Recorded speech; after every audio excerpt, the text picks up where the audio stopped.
राधे राधे सभी को। आज हम शुरू करेंगे श्रीमद् भगवद गीता का 5वां श्लोक। गुरून् अहत्वा हि महानुभावान् श्रेयो भोक्तुं भैक्ष्यम् अपि इह लोके हत्वा अर्थकामान् तु गुरून् इह एव भुज्य भोगान् रुधिर प्रदिग्धान्। इस श्लोक का अर्थ यहाँ पर यह है कि इसलिए इन महानुभाव गुरुजनों को न मारकर मैं इस श्लोक में भिक्षा का अन्न भी खाना कल्याणकारक समझता हूँ, क्योंकि गुरुजनों को मारकर भी इस श्लोक में बुद्धि रस से सने हुए अर्थ और काम रूप भोगों को ही तो भोगूंगा। महानुभावान विशेषण के सहित गुरुन पद यहाँ किनका वाचक है? दुर्योधन की सेना में जो द्रोणाचार्य, कृपाचार्य आदि अर्जुन के आचार्य तथा ब्राह्मण भीष्म, सोमदत्त, भूरिश्रवा और शल्य आदि गुरुजन थे, जिनका भाव बहुत ही उदार और महान था, उन श्रेष्ठ पूज्य पुरुषों का वाचक महानुभावान विशेषण सहित गुरुन पद है। प्रश्न: यहाँ भैक्ष्यम के साथ अपि पद का प्रयोग करके क्या भाव दिखाया गया है? इसका भाव यह है कि यद्यपि क्षत्रियों के लिए भिक्षा के अन्न से शरीर निर्वाह करना निंद है, तथापि गुरुजनों का सहाय करके राज्य भोगने की अपेक्षा तो वह निंद कर्म भी अच्छा कहीं है। भोगान के साथ रुधिर प्रदिग्धान और अर्थ कामान विशेषण देने का तथा एव अव्यय के प्रयोग का क्या अभिप्राय है? इससे अर्जुन ने यह भाव दिखाया है कि जिन गुरुजनों को मारना सर्वथा अनुचित है, उनको मारकर भी क्या मिलेगा? ना तो मुक्ति ही होगी और ना धर्म की सिद्धि ही, केवल इसी लोक में अर्थ और काम रूप तुच्छ भोग ही तो मिलेंगे, जिनका मूल्य इन गुरुजनों को जीवन के सामने कुछ भी नहीं है, और वे सभी गुरुजनों की हत्या के फल स्वरूप होने के कारण एक प्रकार से उनके रक्त से सने हुए ही होंगे। अतएव ऐसे भोगों को प्राप्त करने के लिए गुरुजनों का वध करना कदापि उचित नहीं है। अर्थ का मान पद को यदि गुरुन का विशेषण मान लिया जाए तो क्या हानि है? यदि गुरुन के साथ महानुभावान विशेषण ना होता तो ऐसी भी माना जा सकता था, किंतु एक ही श्लोक में जिन गुरुजनों को अर्जुन पहले महानुभाव कहते हैं, उन्हीं को पीछे से अर्थ का मान धन के लोभी बतलाते हैं। ऐसी कल्पना उचित नहीं मालूम होती। दोनों विशेषण परस्पर विरुद्ध जान पड़ते हैं, इसलिए अर्थ का मान पद को गुरुन का विशेषण नहीं माना गया है। संबंध: इस प्रकार अपना निश्चय प्रकट कर देने पर जब भी अर्जुन को संतोष नहीं हुआ और अपने निश्चय में शंका उत्पन्न हो गई, तब वह फिर कहने लगे: नाचा एतत् विद्या कतरत्नः गलये यत् वा जयं यदि वा न जयेयुः यान एव हत्वा न जिजीविषामः ते अवस्थितः प्रमुखे धृतराष्ट्र।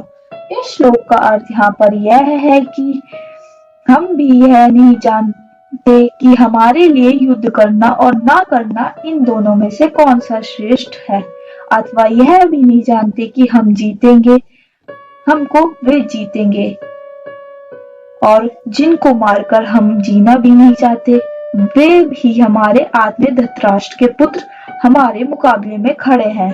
हमारे लिए युद्ध करना या ना करना, इनमें कौन सा श्रेष्ठ है, हम यह नहीं जानते। इस वाक्य का क्या भाव है? इससे अर्जुन ने यह भाव दिखाया है कि हमारे लिए क्या करना श्रेष्ठ है, युद्ध करना या युद्ध त्याग देना। इस बात का भी हम निर्णय नहीं कर सकते, क्योंकि युद्ध करना तो क्षत्रिय धर्म माना गया है और उसके फल स्वरूप होने वाले कुलनाश को महान दोष भी बताया गया है। हम जीतेंगे या हमको वे जीतेंगे, इस वाक्य का क्या भाव है? इस वाक्य से अर्जुन यह भाव दिखाते हैं कि यदि एक पक्ष में हम यही मान ले कि युद्ध करना ही श्रेष्ठ है, तो फिर इस बात का भी पता नहीं जानते कि जीत हमारी होगी या उनकी। जिनको मारकर हम जीना भी नहीं चाहते, वे ही हमारे आत्मे धृतराष्ट्र के पुत्र मुकाबले में खड़े हैं। इस वाक्य का क्या भाव है? इस वाक्य से अर्जुन ने यह भाव दिखाया है कि यदि हम यही भी मान ले कि जीत हमारी ही होगी, तो भी युद्ध करना श्रेष्ठ नहीं मालूम होता, क्योंकि जिनको मारकर हम जीना भी नहीं चाहते, वे ही दुर्योधन आदि हमारे भाई मरने के लिए हमारे सामने खड़े हैं। अतः यदि हमारी जीत भी हुई तो इनको मारकर ही होगी। इससे हम यह निर्णय न कर सके हैं कि हमारे लिए क्या करना है। इस प्रकार कर्तव्य का निर्णय करने में अपनी असमर्थता प्रकट करने के बाद अब अर्जुन भगवान की शरण ग्रहण करके अपना निश्चित कर्तव्य बताने के लिए उनसे प्रार्थना करते हैं। 7वां श्लोक कार्पण्य दोषोपहत स्वभाव पृच्छामि त्वां धर्म समूढ़ चेता यच्छ्रेयस्यात् निश्चितं ब्रूहि तत् मे शिष्या ते अहम शादी माम त्वां प्रपन्नम। इस श्लोक का अर्थ यहाँ पर यह है कि इसलिए कायरता रूप दोष से उपहत हुए स्वभाव वाला तथा धर्म के विषय में मोहचित हुआ मैं आपसे पूछता हूँ कि जो साधन निश्चित कल्याणकारक हो वह मेरे लिए कहिए, क्योंकि मैं आपका शिष्य हूँ, इसलिए आपकी शरण ही मुझे को शिक्षा दीजिए। कार्पण्य दोष क्या है और अर्जुन ने अपने आप को उससे उपहत स्वभाव कहा है, इसका क्या तात्पर्य? प्रपन्न शब्द विविध अर्थों में व्यक्त होता है। जिसके पास पर्याप्त धन है परंतु जिसकी धन में इतनी प्रबल आसक्ति और लोभ है कि जो दान और भोग आदि के न्यायसंगत और उपयुक्त अवसरों पर भी एक ऐसा पैसा खर्च नहीं करना चाहता, उससे कंजूस को कृपण कहते हैं। मनुष्य जीवन का शास्त्र सम्मत और संत जनानुमोदित प्रधान लक्ष्य है भगवान के तत्व को जानकर उन्हें प्राप्त कर लेना। जो मनुष्य इस लक्ष्य को बुलाकर विषय भोग में ही अपना जीवन खो देता है उस मूर्ख को भी प्रपण कहते हैं। श्रुति कहती है यो वा एत दक्षरम गार्ग्य विधिस्तस्मालोकात् प्रेति स कृपण। हे गार्गी, अविनाशी परमात्मा को बिना जाने ही जो भी इस लोक से मरकर जाता है कृपण है। भगवान ने भी भोग ऐश्वर्य में आसक्त फल की वासना वाले मनुष्यों को कृपण कहा है। कृपणा फल हेतु सामान्यतः दीन स्वभाव का वाचक भी कृपण शब्द है। यहाँ अर्जुन ने जो कार्पण्य है वह ना तो लोभ जनित कंजूसी है और ना भोग शक्ति रूप से कृपणता ही है, क्योंकि अर्जुन स्वभाव से ही अत्यंत उदार, दानी एवं इंद्रिय विजयी पुरुष है। यहाँ भी वे स्पष्ट शब्दों में कहते हैं कि मुझे अपने लिए विजय, राज्य या सुख की आशंका नहीं है। जिनके लिए वे वस्तुएं अपेक्षित हैं वे सब आत्मनिजन हैं, तो यहाँ मरने के लिए खड़े हैं। इस पृथ्वी की तो बात ही क्या है, मैं तीनों लोगों के राज्य के लिए भी दुर्योधन आदि को नहीं मारना चाहता। समस्त भूमंडल का निष्कंटक राज्य और देवताओं का आधिपत्य भी मुझे शोक रहित नहीं करते। इतना त्याग करने को तैयार है, वह कंजूस या भोग सक्त नहीं हो सकता। दूसरे यहाँ ऐसा अर्थ है मानना इस प्रकार उनके भी सर्वथा विरोध है। यहाँ अर्जुन एक कार्पण्य, एक प्रकार का दैन्य ही है जो करुणायुक्त कायरता और शोक के रूप में प्रकट हो रहा है। संजय ने प्रथम श्लोक में अर्जुन के लिए कृपया विष्टम पद का प्रयोग करके उस करुणाजनित कायरता का ही निर्देश किया है। तीसरे श्लोक में स्वयं भगवान ने भी क्लव्यम पद का प्रयोग करके इसकी पुष्टि की। अतः यही प्रतीत होता है कि अर्जुन यह कार्पण्य बंधुनाश की आशंका से उत्पन्न करुणायुक्त कायरता ही है। अर्जुन आदर्श क्षत्रिय है, स्वाभाविक ही शूरवीर है, उनके लिए कायरता दोष ही है, चाहे वह किसी भी कारण से उत्पन्न हो। इसी से अर्जुन इसे कार्पण्य दोष कहते हैं। इस कार्पण्य दोष से अर्जुन का अतुल्य शौर्य, वीर्य, धैर्य, चातुर्य, साहस और पराक्रम आदि से संपन्न क्षत्रिय स्वभाव नष्ट सा हो गया। इसी से उनके अंग शिथिल हो रहे हैं, मुख सूख रहा है, अंग कांप रहे हैं, शरीर में जलन सी हो रही है, मन भ्रमित सा हो रहा है। करुणायुक्त कायरता के आवेश से अर्जुन अपने में इस स्वभाव विरुद्ध लक्षणों को देखकर कहते हैं कि मैं कार्पण्य दोष से उपहत स्वभाव हो गया हूँ। अर्जुन अपने को धर्म सम्मूढ़ चेता क्यों कहा? धर्म अधर्म या कर्तव्य यथार्थ निर्णय करने में जिनका अंतःकरण सर्वथा असमर्थ हो गया है उसे धर्म समूढ़ चेता कहते हैं। अर्जुन का चित्त इस समय भयानक धर्म संकट में पड़ा है। वे एक और प्रजापालन, शास्त्रम, संरक्षण आदि की दृष्टि से युद्ध को धर्म समझकर उसमें लगाना उचित समझते हैं और दूसरी ओर उनकी चित्त वर्तमान कार्पण्य वृत्ति युद्ध के नाना प्रकार से भयानक परिणाम दिखाकर उन्हें भिक्षावृत्ति, संन्यास और वनवास की ओर प्रवृत्त करना चाहती है। चित्त इतना करुणाविष्ट है कि वह बुद्धि को किसी निर्णय पर पहुंचाने ही नहीं देता। इसी से अपने को किंकर्तव्य मोह पाकर अर्जुन ऐसा कहते हैं, निश्चिंत श्रेय से क्या तात्पर्य है। कौरवों की भीष्म, द्रोण, कर्णादि विश्व विख्यात अजय शूरवीरों से संरक्षित अपनी सेना से कहीं बड़ी सेना को देखकर अर्जुन डर गए हो।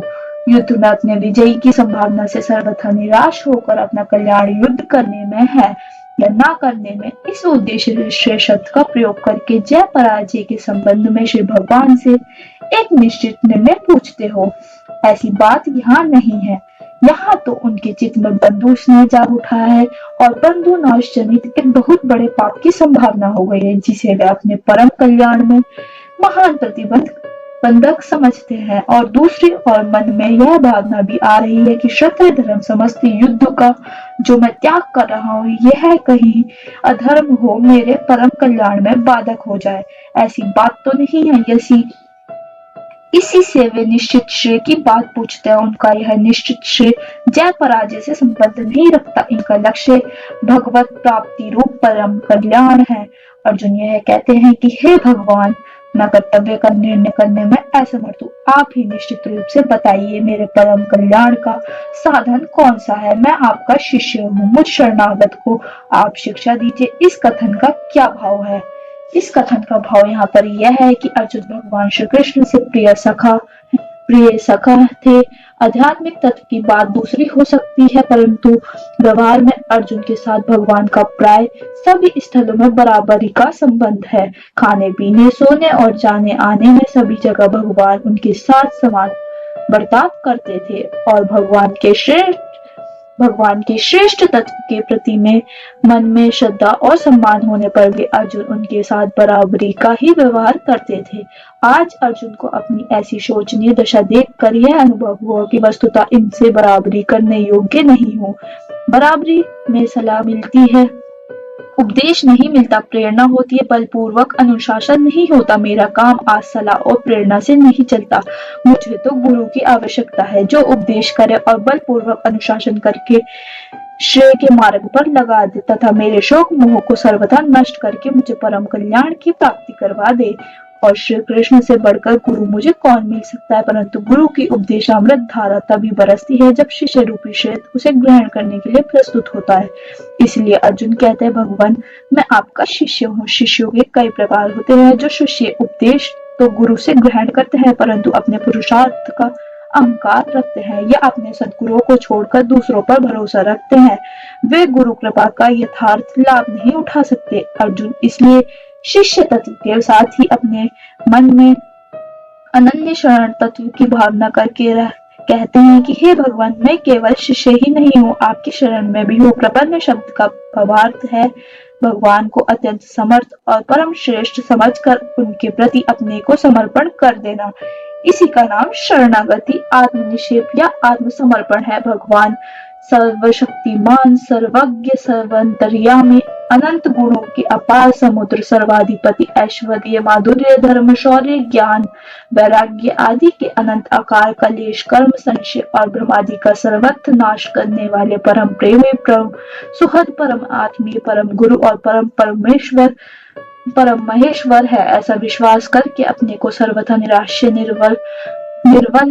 निर्बुद्धि, निर्बल और निसत्व मानकर उन्होंने उन्हीं के आश्चर्य, अवलंब, ज्ञान शक्ति, सत्व और अतुल्य शरणागत वत्सलता का दृढ़ और अनन्य भरोसा करके अपने को सब प्रकार से सदा के लिए उन्हीं के चरणों में न्यौछावर कर देना और निर्निमेष नेत्रों से उन्हें मनोनियानाभिराम मुखचंद्र की ओर निहारते रहने की तथा जड़ कठपुतली की भांति नित्य निरंतर उनके संकेत पर नाचते रहने की एकमात्र लाल से उनका अनन्य चिंतन करना ही भगवान के प्रपन्न होना है। अर्जुन कहते हैं कि मैं इसी प्रकार भगवान के शरण हो जाऊं और इसी भावना से भावित होकर वह कहते हैं, भगवान, मैं आपका शिष्य हूँ और आपकी शरण में हूँ, आप मुझे शिक्षा दीजिए। तो हम पदों का प्रयोग करके अर्जुन यही कह रहे हैं कि अर्जुन की यह शरणागति सर्वोत्तम और सच्ची भावना जब 18वें अध्याय के 65वें और 66वें श्लोकों में भगवान सर्वोत्तम उपदेश के प्रभाव से सच्ची शरणागति के रूप में परिणत हो जाएगी और अर्जुन जब अपने आप को उसके कथनानुसार चलने के लिए तैयार कर सकेंगे तब गीता उपदेश समाप्त हो जाएगा। वस्तुतः इसी श्लोक से गीता की साधना का आरंभ होता है। यही उपदेश के उपक्रम का बीज है और सर्वधर्मान परित्यज्य श्लोक ही इस साधन की सिद्धि है, वही उपसंहार है। 8वां श्लोक। इस प्रकार शिक्षा देने के लिए भगवान से प्रार्थना करके अब अर्जुन उस प्रार्थना का हेतु बताते हुए अपने विचारों को प्रकट करते हैं। नाहि प्रपश्यामि मम अपनुधात यशोकम उच्छोषणम इंद्रियाणाम अवाप्य भूमो असपत्नम हृदम राज्यम सुराणाम अपि च अधिपत्यम। इस श्लोक का अर्थ यहाँ पर यह है कि क्योंकि भूमि में निष्कंटक धन धान्य संपन्न राज्यों को और देवताओं के स्वामीपन्य को प्राप्त होकर भी मैं उस उपाय को नहीं देखता हूँ जो मेरी इंद्रियों के सुखाने वाले शोक को दूर कर सके। इस श्लोक में अर्जुन का भाव यह है कि पूर्व श्लोक में अर्जुन ने भगवान से शिक्षा देने के लिए प्रार्थना की है, इसलिए यहाँ यह भाव प्रकट करते हैं कि आपने पहले मुझे युद्ध करने के लिए कहा है, किंतु उस युद्ध का अधिक से अधिक फल विजय प्राप्त होने पर इस श्लोक में पृथ्वी का निष्कंटक राज्य पा लेना है। और विचार करने पर यह बात मालूम होती है कि इस पृथ्वी के राज्य की तो बात ही क्या, यदि मुझे देवताओं का आधिपत्य भी मिल जाए तो भी वह मेरे इस इंद्रियों को सुखा देने वाले शोक को दूर करने में समर्थ नहीं है। अतः मुझे कोई ऐसा निश्चित उपाय बताइए जो मेरी इंद्रियों को सुखाने वाले शोक को दूर करके मुझे सदा के लिए सुखी बना दे। इसके बाद अर्जुन ने क्या किया यह बताया जाता है। संजय उवाच एवं उक्त्वा ऋषिकेशं गुडाकेशः परन्तपनायोत्स्य इति गोविंदम उक्त्वा तूष्णीं बभूवः। इस श्लोक का अर्थ यहाँ पर यह है कि संजय बोले, हे राजन, निद्रा को जीतने वाले अर्जुन अंतर्यामी श्री कृष्ण महाराज के प्रति इस प्रकार कहकर फिर श्री गोविंद भगवान से युद्ध नहीं करूंगा यह स्पष्ट कहकर चुप हो गए। इस श्लोक का अभिप्राय यह है कि इस श्लोक में संजय ने धृतराष्ट्र से यह कहा है कि उपयुक्त प्रकार से भगवान के शरण होकर शिक्षा देने के लिए उनसे प्रार्थना करके और अपने विचार प्रकट करके अर्जुन यह कहकर मैं युद्ध नहीं करूंगा चुप हो गए। गोविंद शब्द का क्या अर्थ है? गोविंद शब्द का अर्थ यहाँ पर यह है कि यह व्यक्ति के अनुसार वेद वाणी के द्वारा भगवान के स्वरूप की उपलब्धि होती है, इसलिए उनका नाम गोविंद है। गीता में भी कहा गया है वेदश्च सर्वैर्हमेव वेदः, संपूर्ण वेदों के द्वारा जानने योग्य मैं ही हूँ।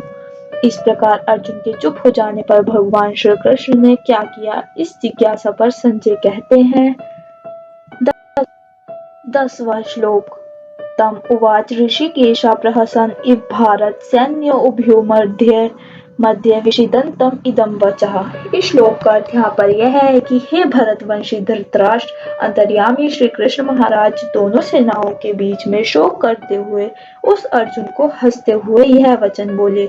उभयो सेनयो मध्य विषिदन्तम विशेषण के सहित तम पद के प्रयोग क्या भाव है? इससे संजय ने यह भाव दिखाया है कि जिन अर्जुन ने पहले बड़े साहस के साथ अपने रथ को दोनों सेनाओं के बीच में खड़ा करने के लिए भगवान से कहा था, वे ही अब दोनों सेनाओं में स्थित स्वजन समुदाय को देखते ही मोह के कारण व्याकुल हो रहे हैं। उन्हीं अर्जुन से भगवान कहने लगे हंसते हुए से यह वचन बोले। इस वाक्य का क्या भाव है? इस वाक्य से संजय ने इस बात का दिग्दर्शन कराते हुए भगवान ने क्या कहा और किस भाव से कहा, अभिप्राय यह है कि अर्जुन उपयुक्त प्रकार से शूरवीरता प्रकट करने की जगह उल्टा विषाद कर रहे हैं तथा मेरे शरण होकर शिक्षा देने के लिए प्रार्थना करके मेरा निर्णय सुनने के पहले ही युद्ध न करने की घोषणा कर देते हैं। यह इनकी कैसी गलती है? इस भाव से मन ही मन हंसते हुए भगवान, जिनका वर्णन आगे किया जाता है, यह वचन बोले। उपयुक्त प्रकार से चिंतामग्न अर्जुन ने जब भगवान के शरण होकर अपने महान शोक की निवृत्ति का उपाय पूछा और यह कहा कि इस लोक और परलोक का राज्य सुख इस शोक की निवृत्ति का उपाय नहीं है, तब अर्जुन को अधिकारी समझकर उसके शोक और मोह को सदा के लिए नष्ट करने के उद्देश्य से भगवान पहले नित्य और अनित्य वस्तु के विवेचन पूर्वक सांख्य योग की दृष्टि से भी युद्ध करना कर्तव्य है, ऐसा प्रतिपादन करते हुए सांख्य निष्ठा का वर्णन करते हैं। 1 से लेकर 10 तक श्लोक संपूर्ण होते हैं। राधे राधे।